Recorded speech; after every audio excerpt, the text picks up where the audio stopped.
Alors maintenant, on va voir avec Natacha la divinité de Jésus, Dieu ou ange.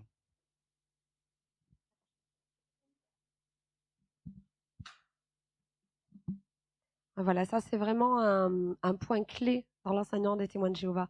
C'est la grosse différence entre les chrétiens et les témoins de Jéhovah. Les témoins de Jéhovah considèrent que Jésus n'est pas un Dieu, n'est pas Dieu, et que Jésus c'est un ange, c'est une créature. Voilà. Dieu l'a utilisé comme un outil pour créer le monde, mais il a été d'abord lui-même créé par Dieu. Donc ça, c'est vraiment le point de base et c'est vraiment ce qui nous a fait sortir chacun de nous en réalité. Parce que quand on comprend ça, en fait, on peut... Ah, je croyais que tu me disais, il fallait que je passe. Donc voilà, c'est vraiment le point clé qui peut peut-être faire sortir les témoins de Jéhovah de là où ils sont, hein. Alors, le nom de Jésus dans la Bible, voilà, les témoins de Jéhovah enseignent que Jésus est un ange. Là, je vous ai mis une de leurs brochures, donc pour vous montrer que c'est vraiment ce qu'ils disent, pour vous l'exprimer comme ils l'expriment eux. Par exemple, dans cette brochure, ils disent Jéhovah Dieu a commencé par créer un ange très puissant qui sera plus tard appelé Jésus-Christ. Ensuite, il a créé d'autres anges. C'est ça le raisonnement. Ça, ils le mettent même dans le livre des enfants. Donc, de tout petit, un enfant, il est enseigné comme ça.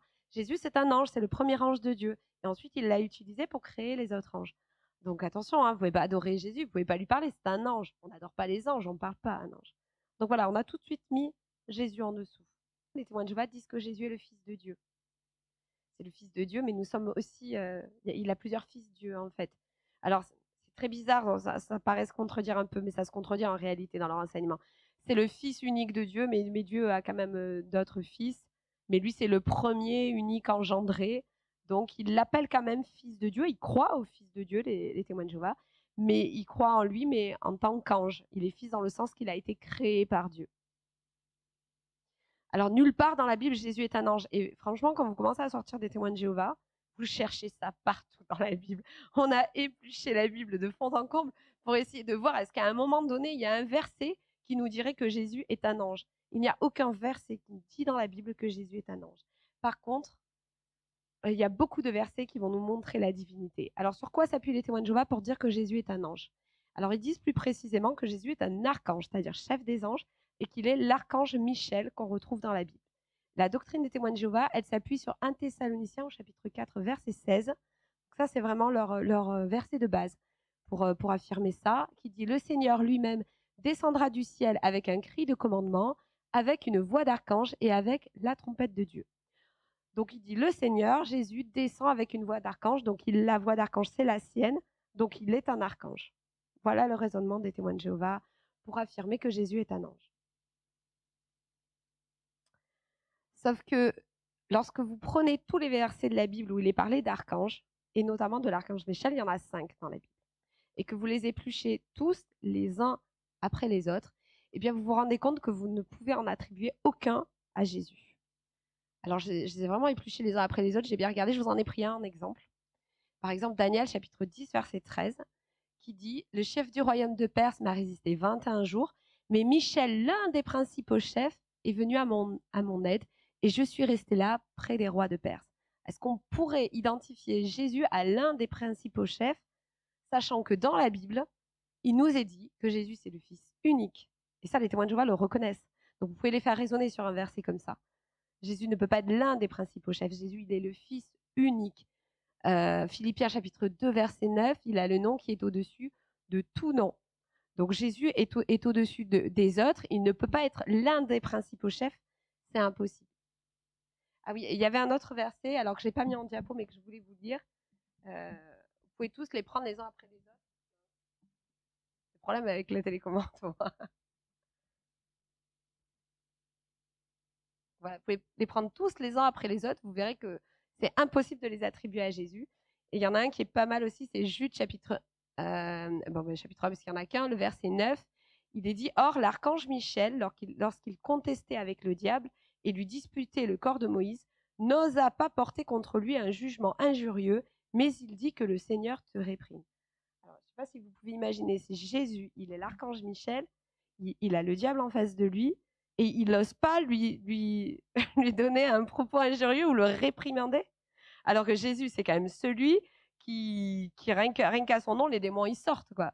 et qui a dit à Satan, il lui a dit « va-t'en ». Donc il s'oppose au diable. Il n'a jamais eu peur dans la Bible de s'opposer à lui ou de le réprimander si c'était nécessaire.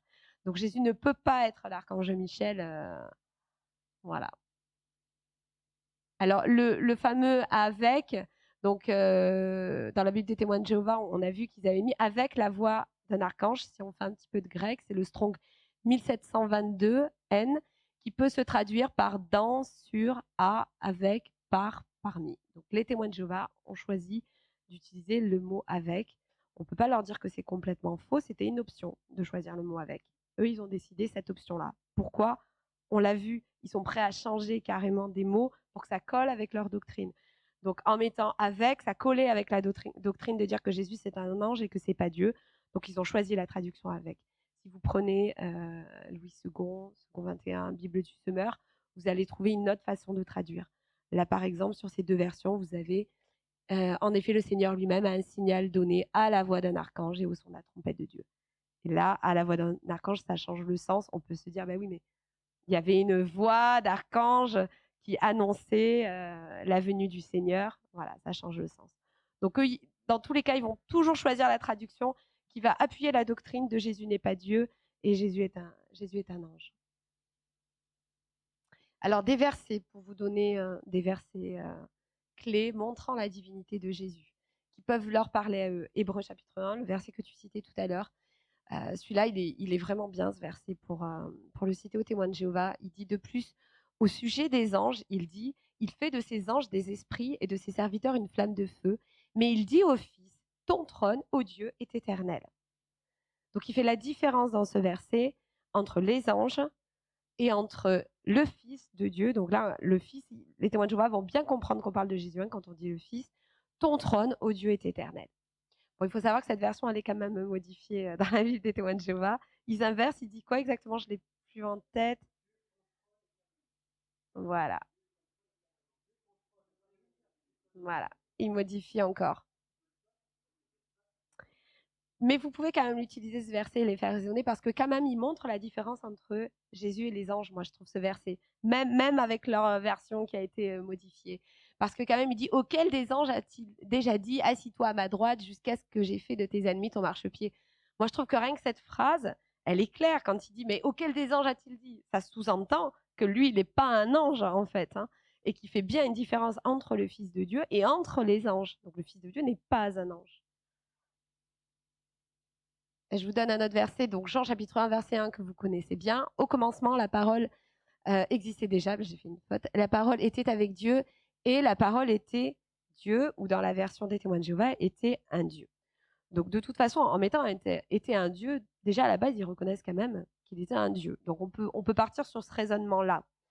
Maintenant, je vais rentrer un peu plus dans les détails sur pourquoi est-ce qu'ils l'ont changé. Dans la première partie, était avec Dieu, vous avez en grec le mot othéos.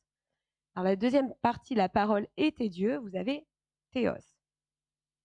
En fait, dans le deuxième, la parole était Dieu, il n'y a pas d'article défini devant Dieu. Et c'est ce qu'utilisent les témoins de Jéhovah pour affirmer donc qu'il ne s'agit pas de Dieu, mais plutôt d'une qualité divine ou d'un attribut. Puisqu'en grec, si on ne met pas d'article défini devant le mot, effectivement, ça peut désigner un attribut ou une qualité. Donc ils disent, bah alors, puisque là, on n'a pas l'article défini O, H-O, devant le théos, quand on parle de Jésus.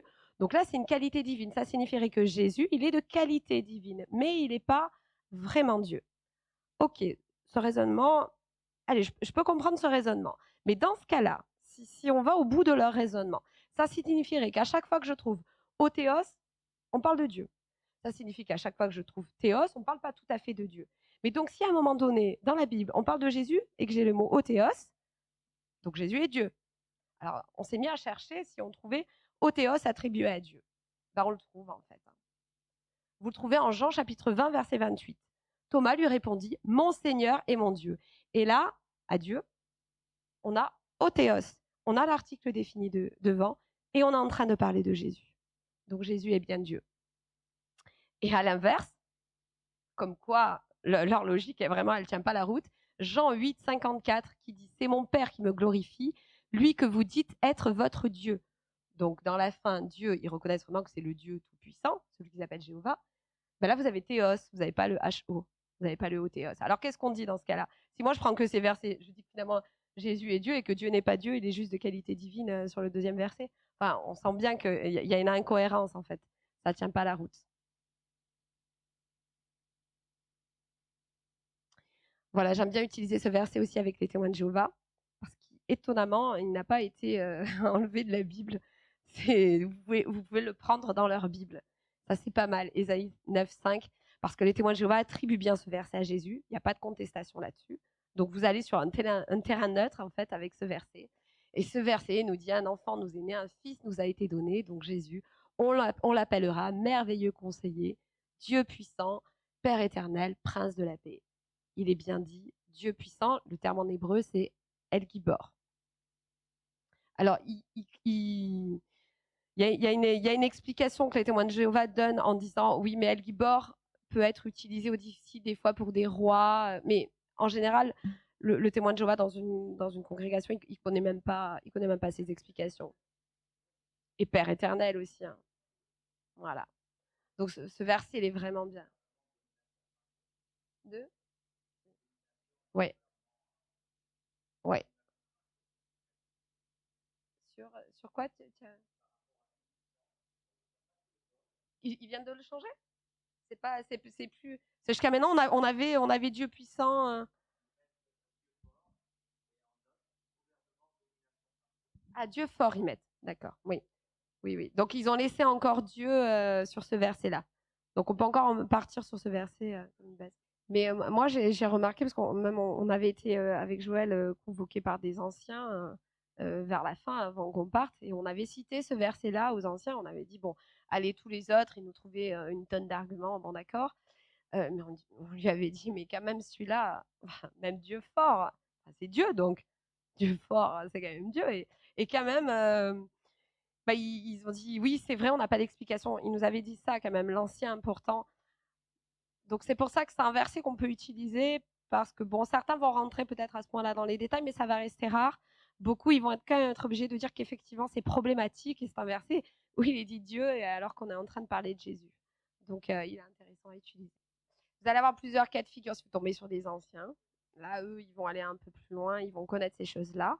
Et donc, c'est des arguments qui peuvent avoir du poids si vous entrez dans le grec. Jean 1.1, en général, tous les témoins de Jéhovah, ils ont à peu près l'explication. Ils connaissent un petit peu, à part certains qui s'y intéressent pas trop. Donc là, ils sont un peu rentrés dans le grec.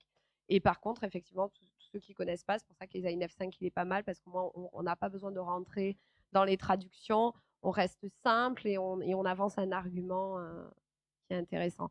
L'argument de Thomas aussi, c'est pas mal. Moi, je l'avais utilisé, hein, celui que je vous ai cité tout à l'heure, Jean 20, 28, quand Thomas il lui dit, quand il voit les marques des clous et la marque sur le côté, qui dit mon Seigneur et mon Dieu à Jésus. Alors, certains vont être de mauvaise foi, ils vont dire non, non, mais là, il disait mon Seigneur à Jésus, et après, ils ont fait oh mon Dieu. Voilà. Ils vont vous répondre ça. Mais moi, je veux vraiment vous encourager à quand même donner-leur ces arguments, parce qu'un témoin de Jéhovah, comme il veut défendre à tout prix le collège central, c'est pas possible qu'on l'ait mal enseigné. Il va vous contrer, il va vous faire penser que vous l'avez pas du tout convaincu et que vous ne l'avez pas déstabilisé. Ça ne veut pas dire que vous l'avez pas déstabilisé, parce que lui, quand il va rentrer à la maison, il va peut-être se poser des questions. Moi, tout à l'heure, je vous raconterai mon témoignage, mais juste une petite parenthèse pour que vous compreniez comment résonne un témoin de Jéhovah. Joël me donnait, c'est lui qui est sorti en premier, il me donnait beaucoup, beaucoup d'arguments, comme cela. Il me montrait toutes ces choses. Et moi, je ne laissais rien paraître. J'étais de marbre et je lui démontais avec les arguments que l'organisation donnait. Et je lui faisais croire que ça ne me touchait pas du tout. Mais la réalité, c'est pas ça. C'est que moi, après, toute seule dans ma chambre, quand même, ça me faisait réfléchir. Et je commençais à chercher et à me poser des questions. Donc ça travaille quand même. Et c'est des petites graines qu'on plante et qui commencent à travailler dans leur esprit, dans leur cœur. Et après, c'est Dieu qui fait justement croître tout ça. Donc, vous n'aurez jamais un résultat en face quand vous allez parler avec un témoin de Jéhovah. Je crois que c'est jamais arrivé que direct de dire ah, putain, vous m'avez touché, vous m'avez convaincu. Non, ça, vous n'aurez jamais. Ça sera toujours ingrat. Mais ça ne veut pas dire que vous ne l'avez pas touché quand même. Ça va travailler chez lui après et Dieu va faire le reste. Il n'y a pas de théologien, hein. Il n'y a pas de formation de théologie chez les témoins de Jéhovah, même sur ceux qui sont à la tête. Hein. Ouais. Et ils découragent là, nous, dans les églises, si vous décidez d'aller apprendre le grec pour mieux comprendre la Bible, c'est très bien, soyez bénis. Sauf que chez les témoins de Jéhovah, on ne va pas vous dire ça, on va décourager. Ça veut dire quoi? Tu commences à te poser des questions? Non, la nourriture spirituelle, c'est le collège central qui la donne. C'est pas à toi de commencer à essayer de chercher pour expliquer. Tu dois recevoir, en fait. Tu dois pas essayer de chercher par toi-même. Attention, tu commences à t'égarer vers la voie de l'apostasie quand tu fais ça. Donc c'est vraiment découragé d'aller. Donc, celui qui connaît le grec, limite, c'est peut-être qu'il a commencé à regarder un peu des vidéos et qui est peut-être en train de se poser des questions. Vous avez Colossiens 2,9 aussi qui est bien. En effet, c'est en lui, donc en Jésus, si vous prenez le contexte, qu'habite corporellement toute la plénitude de la divinité. La plénitude de la divinité, elle habite corporellement en Jésus. Il est bien aussi ce verset, voilà. Ça vous donne 2-3 versets comme ça que vous pouvez utiliser avec eux pour leur expliquer pourquoi vous pensez que Jésus, c'est un Dieu et c'est pas un ange en fait. Alors les conséquences, elles sont graves de cette doctrine. C'est pas bon, fils de Dieu, ange, non, c'est très grave parce que ça signifie que si Jésus est un ange, Jésus, on ne le prie pas, on ne l'adore pas.